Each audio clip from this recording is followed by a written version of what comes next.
Today's video is all about meetings.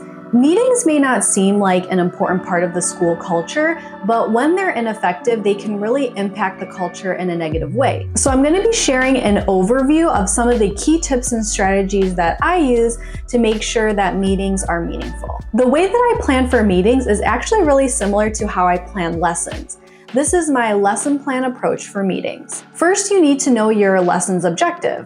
So with meetings, you need to make sure that you know what the purpose of the meeting is and also be clear on what staff should take away at the end of it. Second, you need to know your lesson plan's outline. So this translates to creating a meeting agenda and estimating how long each part will take. Third, you need to differentiate your lesson plan. So for a meeting, make sure that the lesson is engaging, meaningful, and necessary for all attendees. Fourth, you need to prep your lesson materials in advance. Depending on the type of meeting, this can look like communicating the agenda in advance, preparing any discussion questions and groups, as well as securing materials and locations. Fifth, you need a plan for absences. Make sure that you have a plan for people who weren't able to attend the meeting to catch up on what was missed. Sixth, you need to reflect on how your lesson went. So for meetings, continue to think about how they can be better customized to meet your staff needs and ultimately respect their time and energy. So let's talk more about the meeting objective.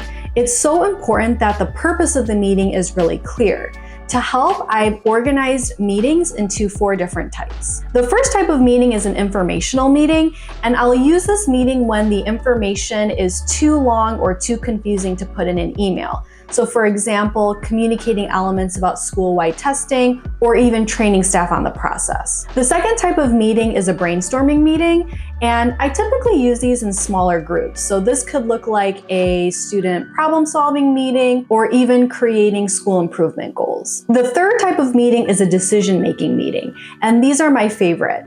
Essentially, everyone has done all of the brainstorming and reflective work on their own. So during the meeting, we can really focus on making decisions towards our goals. These are the type of decisions that require multiple people's input and can't really be made by only one person. The fourth type of meeting is a feedback meeting, and I'll use this when I need to get important insights from staff, but I don't really want to send out another survey. I highly recommend only choosing one type at a time and communicating that to staff in advance. So for example, this meeting is going to be a decision-making meeting. By the end of the meeting, we really need to answer this question, or we really need to make a decision on this point. It could also look like today's meeting is purely informational. I'm going to be sharing with you all the elements that we're going to need to know in preparation for school-wide testing. Now I want to talk a little bit more about the meeting activities. It's really critical that you have an agenda that you've developed in advance of the meeting.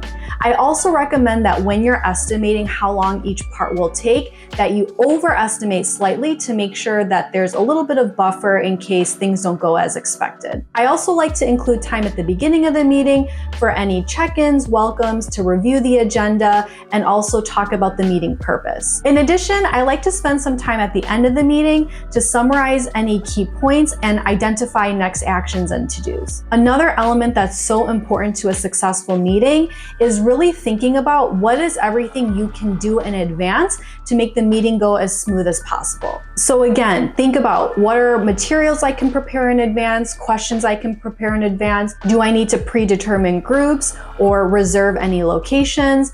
Also, does all of the technology and links work, or do I need to create a slide deck to convey this information better? Also, during the planning process, make sure that you're considering your absence plan.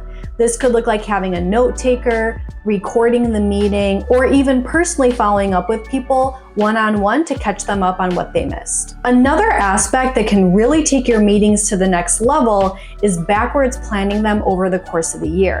So usually what I do is I'll create a 3-column chart, and the first column will have all of the meeting dates. The second column is the topic, and the third column is just additional notes or thoughts that I have related to each meeting. Then each row will have the date of all the meetings that I can do throughout the year. I then start listing out the topics for the meetings I know I need to reserve. So usually there's some meetings at the beginning of the year and end of the year around alignment, welcome, closing that I'll include. And then there's usually some training meetings that are needed around school-wide testing, so I'll also fill those in. With the remaining meetings left, I like to backwards plan and be intentional about using those meetings towards school improvement goals. Essentially, I just make sure that each meeting builds upon each other. There are some cases where you won't have every single meeting filled in with a topic. As it gets closer to that date, determine if the meeting is really necessary, and if it isn't, I highly recommend repurposing that time and giving it back to staff. I feel like I was only just able to scratch the surface of effective meetings.